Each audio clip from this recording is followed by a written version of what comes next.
welcome back to Mixed Masdevallias. Here we are again in the same place in this greenhouse with all these wonderful Masdevallia orchids. Something special for everybody today, so let me crack on. See you in a minute. I hope you've all had a wonderful Christmas and a cracking New Year. And I thought I've done a few small clips over the period, and I thought I'd put them together and give us a video. One thing I am glad about, and I'm sure some of you can agree on that this lockdown has probably been a nightmare for a lot of people. I know I've missed family and friends because I can't get to see them, but at least I've got this greenhouse and I've got these orchids. It's been a godsend really for my mental health. But think about people who haven't got a greenhouse, who haven't got a hobby, and people in like high-rise flats who haven't got a garden to sit in during the summer. It must be horrendous for them. But yeah, I think we're lucky in the orchid community to have somewhere like this where we can go and look at our orchids and give us something to share with other people, unfortunately, who haven't got something like we've got. I've just noticed again this bud is coming on amazingly now, and this is Dracula Orchids. A nice looking plant. It's got a nice bud there. Hoping it don't blast now. I don't think it will now. But yeah, I'll put the clips together and let you have a look at what I've been doing in this greenhouse while we're all been on this lockdown. So bear with me and let me get started. What I'm also trying out, I shouldn't try it out on you viewers, but I've got a gimbal now, which I purchased a couple of weeks back now, and I've been trying to get used to it. It's a handheld tripod, if you want to call it that, but it's got a little motor on it. It's a DJI Osmo 3. It's not a bad little tool. I'm hoping from now on we're going to get better shots of some of these mazzies. But let me put the clips together that I've got to do. Never mind talking cameras. That's a beauty, isn't it? That's a beauty. So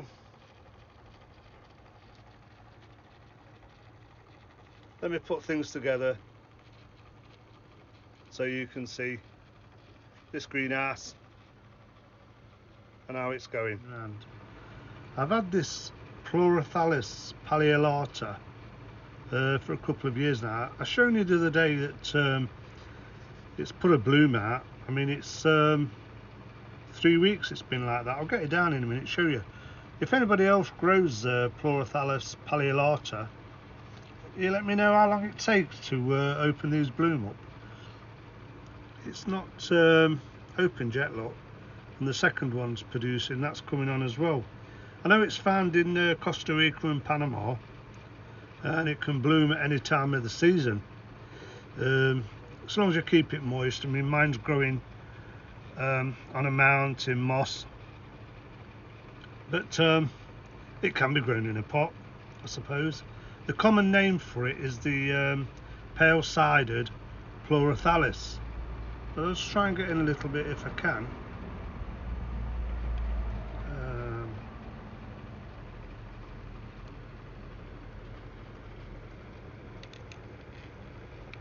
There it is. It's like a concave when it opens. if I can get to the leaf a bit. That's the flower. That's the flower on it. And you can see the second one coming at the back as well. Hopefully it'll be open, well, as soon as possible. Then I'll film it and let you have a look.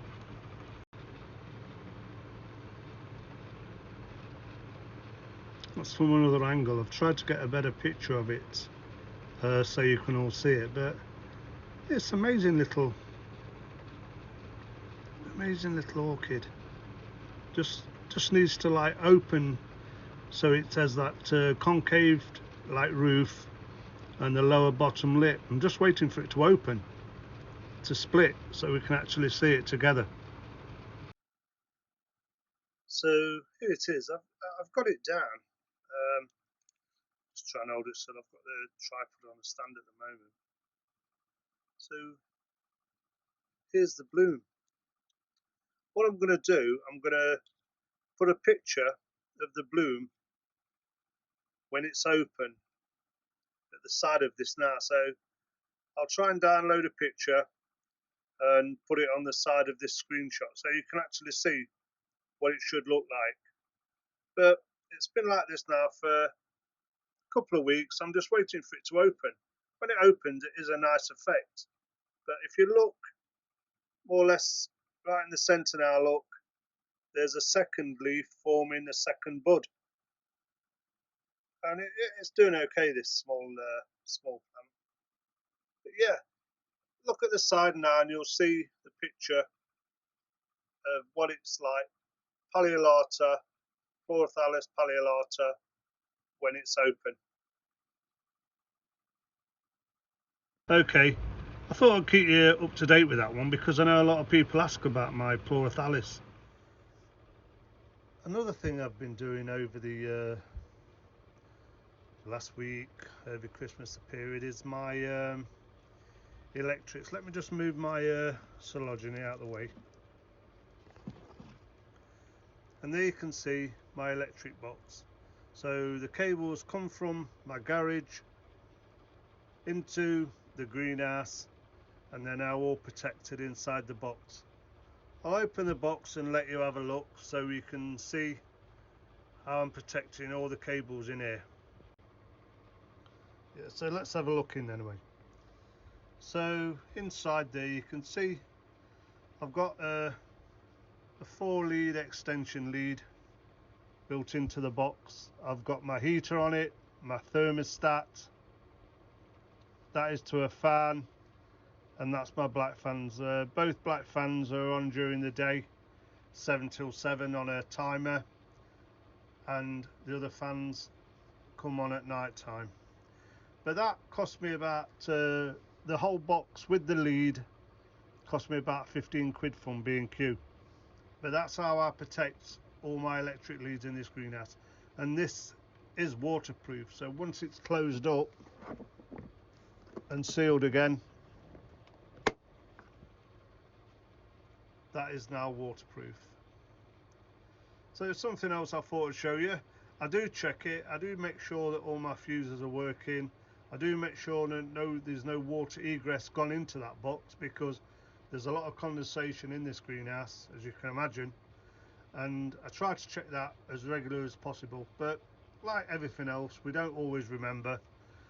It's something that we do when something usually goes wrong. That's when we start looking into electrical problems. But I always wanted that from day one. I didn't want open plugs where I've got a lot of water and a lot of humidity and a lot of condensation coming down on the leads, because obviously if that goes, my electrics go down, this greenhouse, I'd really struggle big time.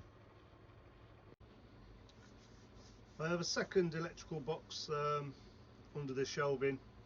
This controls my hydro fogger and my cooling fans, so all the power to that is in this box. And that way again, I've got no exposed plugs, open plugs or sockets. They're all inside a box. well worth considering if you're having a greenhouse and you're going to have electrics in your greenhouse and you want it you're splashing a lot of water around. You really do need to protect it.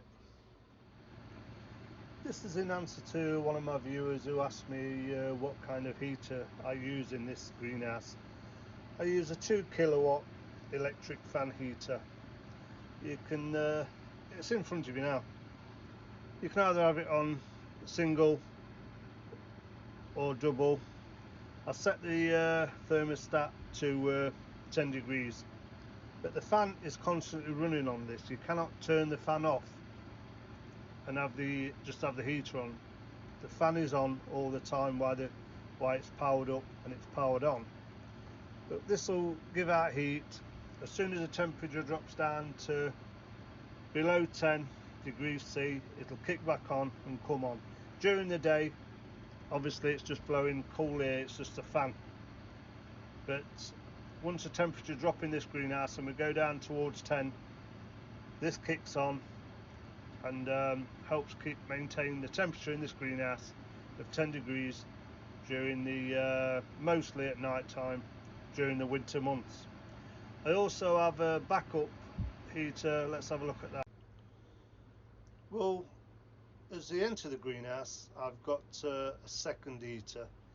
This is just a frost protector, so if anything goes wrong or we drop down below 10 degrees, this is set at about 1 or 2 degrees. It protects frost. Yeah, I think it's set at 5. So if anything, we got really bad weather, this kicks on and it just gives me frost protection in this greenhouse. Some of these mazes can go right down to 5 or 6 degrees C in a winter, but for personal benefit, I'd like to know that I've got something in place just in case we do get cold nights or really bad weather. So yeah, I've got this is the backup heater, another electric heater, frost protector, that's just mounted on the side of my hotbed. So the viewers that ask about the heating, that's the only heating I've got in the greenhouse, the 2 kilowatt heater and this frost protector, and that's all I use during the winter months in this greenhouse. Well, here's just a quick look at the gimbal that I bought, as I said now, a few weeks ago. It's handheld, it's got a small stand.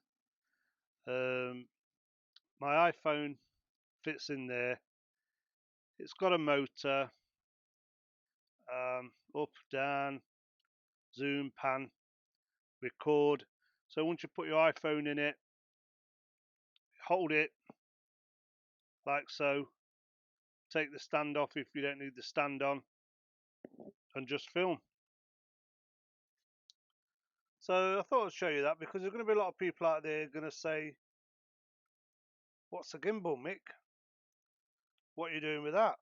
So what we're doing is I'm just showing you what it looks like. So when I mention the word gimbal now, I hope you all understand that I'm talking about an handheld tripod really, that I can film close-ups and get a bit better picture of some of these mazes. So I'll leave you with that, and that's what I've got. Something else I've been doing while we've been on lockdown is getting all my plants down and trimming them up. I mean, this beauty, Exquisita, has been in bloom now for a good couple of months. But as you can see, we've got a few brown leaves on it. Like dying back, but I want them off. It don't look very good. But that is a beautiful mazzy. Let me just try and zoom in on that for you so you can see that better if I can.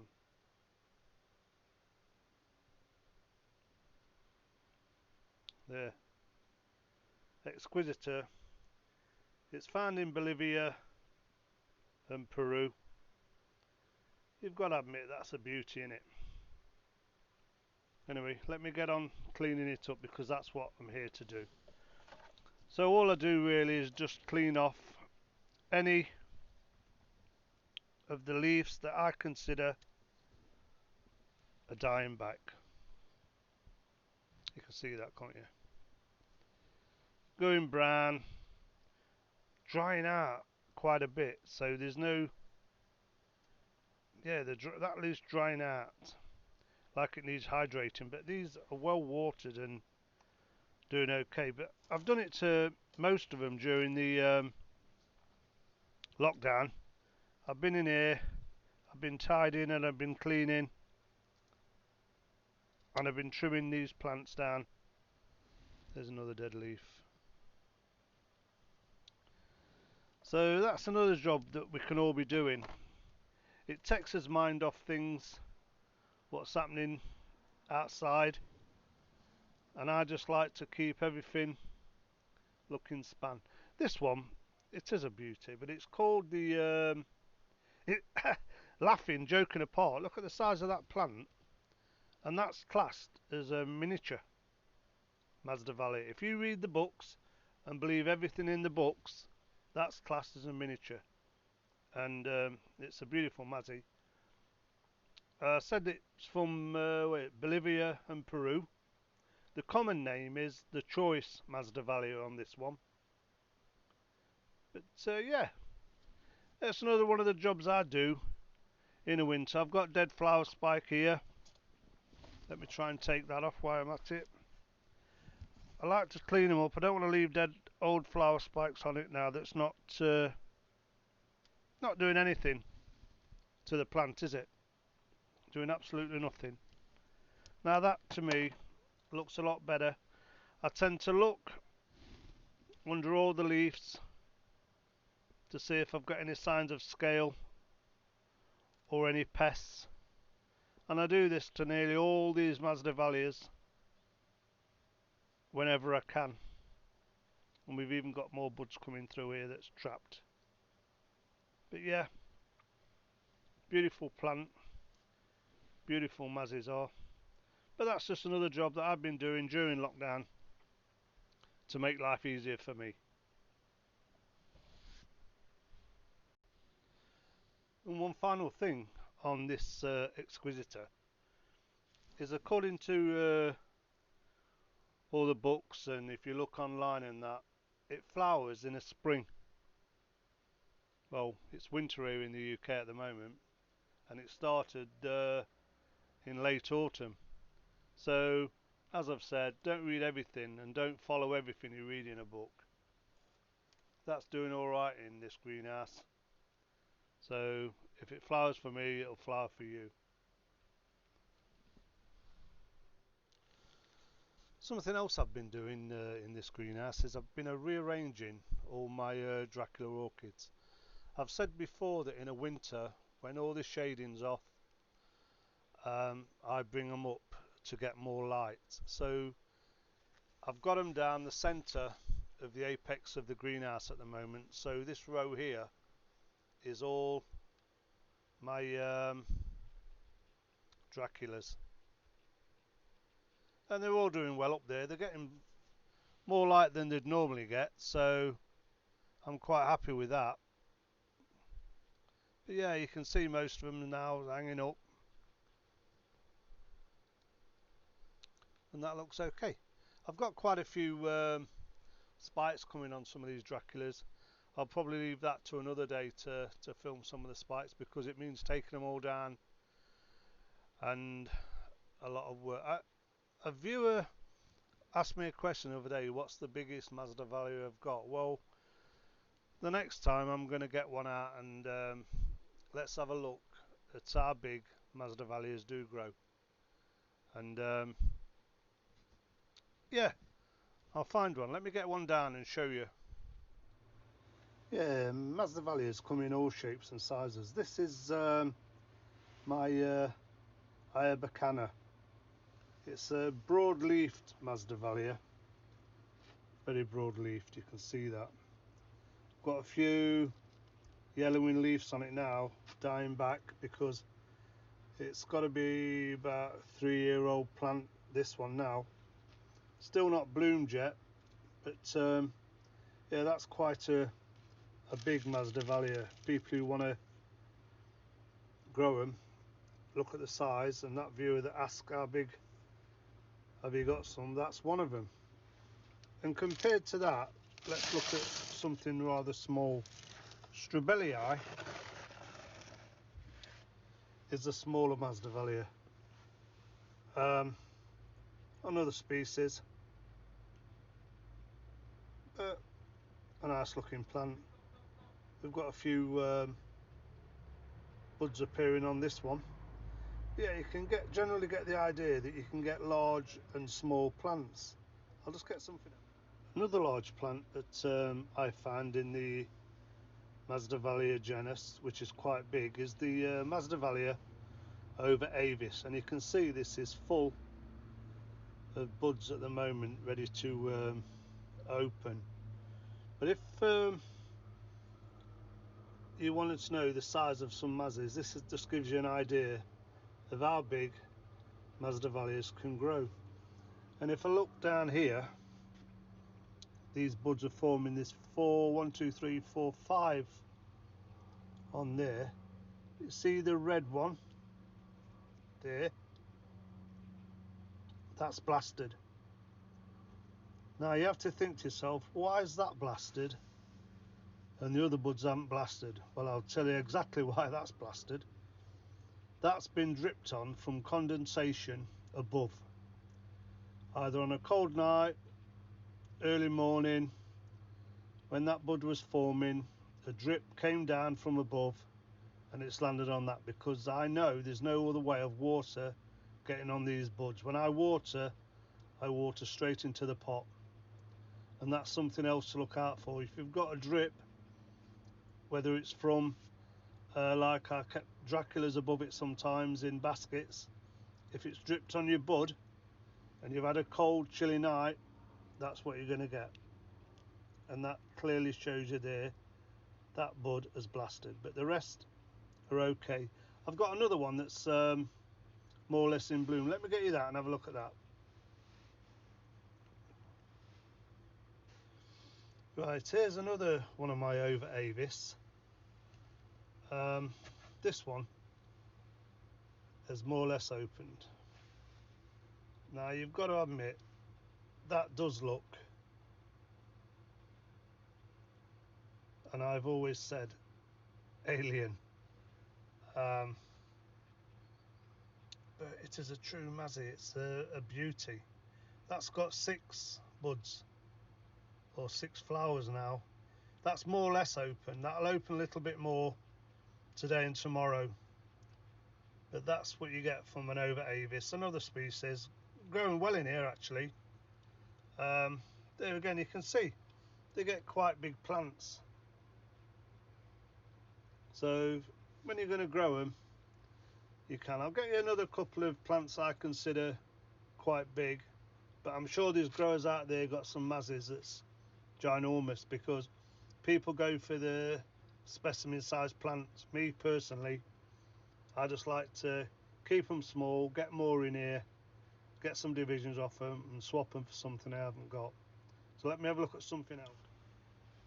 Here we've got that Masdevallia Coccinea that we unboxed together a few weeks ago, and just to give you an idea, this is how big some of the leaves can get on a Mazzy. This is humongous really, right up to the top of my radio nearly.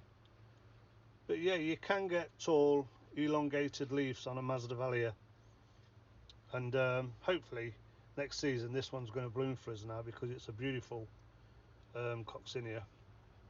But yeah, the leaves can get big, and you can have small, and you can have compact, and you can have bushy.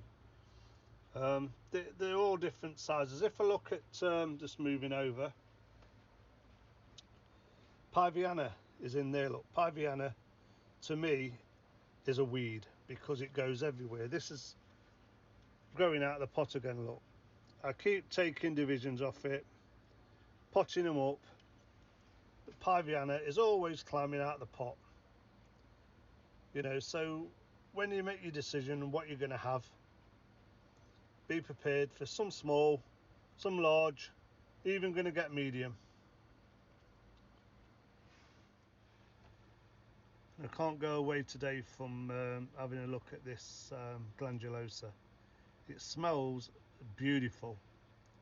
I'll just try and get you a little bit in there, but I don't know if it's going to allow me to get further in. But that smells absolutely gorgeous.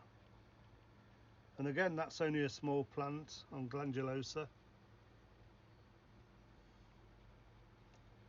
But yeah, something to enjoy while we're stuck in this lockdown. Well, I've got the gimbal in my hand again. I just thought I'd try and show you the colouring and the patterning on this Glandulosa.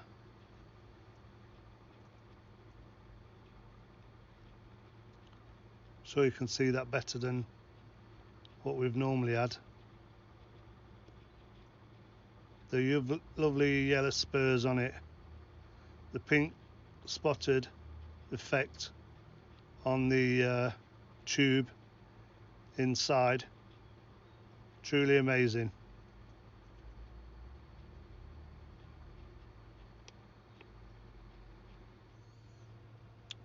Another thing I wanted to show you while we're looking around today was, can you remember a few videos back we used the pine fern bark on these two small divisions? Well,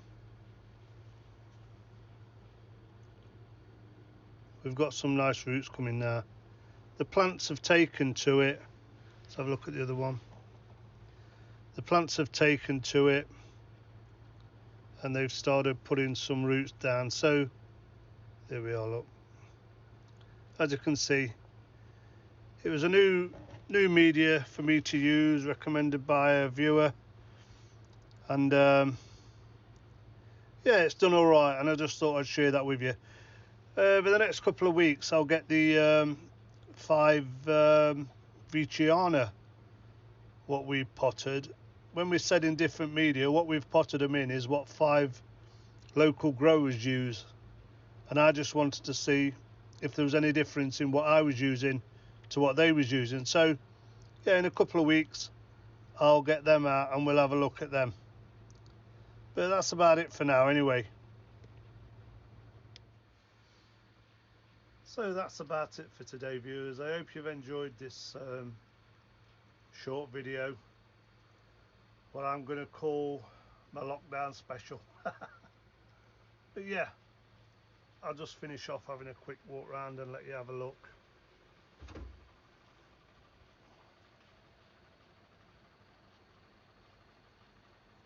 But yeah, if you've got orchids or you've got a hobby, you think yourself lucky, because for people who haven't got anything to do on this lockdown, it must be an absolute nightmare, wondering what to do, where you can go. Unreal, unreal.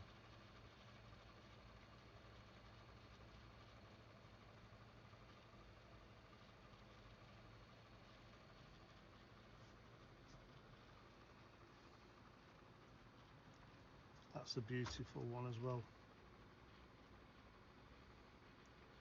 They call them the kite orchid sometimes, don't they? You can see the kite formation on that, the tails, and the top would be the string pulling the kite. But just amazing, just amazing. Another Overavis here, look. Must have about 3 or 4 of them now because they're all over the place. But yeah, I just thought I'd do a bit of an update, let you all see how I've kept my sanity, if you want to call it that, over this lockdown. Because, you know, 24/7 in your house, just nipping out to the shops and that is, how do any of us survive? How do we survive? Well, I'll let you go, viewers. Don't forget, if you've liked the video, give us a thumbs up. Thumbs up are more important really than anything else. Give us a comment if you think I've got anything wrong in here, or you'd like to see something, or you know, you want to know anything. Just give us a comment. Let us know. Even if you don't feel brilliant through this lockdown, just give us a comment. One of the important things is to chat, and even on a comment you're chatting and we're talking. But if you do enjoy the videos, hit that subscribe button. I keep putting it up, it pops up everywhere. I'm sure you've seen it. So if you do like the videos, please subscribe. And I know I've had a couple of problems setting up this new gimbal with the sound. So I know I'm going to get a few viewers are going to tell me on the comments that the sound's no good again. Sort out the sound. And I will be sorting out the sound as soon as I can get things back to normal and I learn how to use it. It's like anything, when you first get it, it's a toy, but then you can actually realize what it can do, what it can't do, and work with it. So until next time, viewers, I'll leave you now with this little beauty what I've just shown you, and just take care, stay safe, get the vaccination, and I'll see you all on the next one. Bye for now.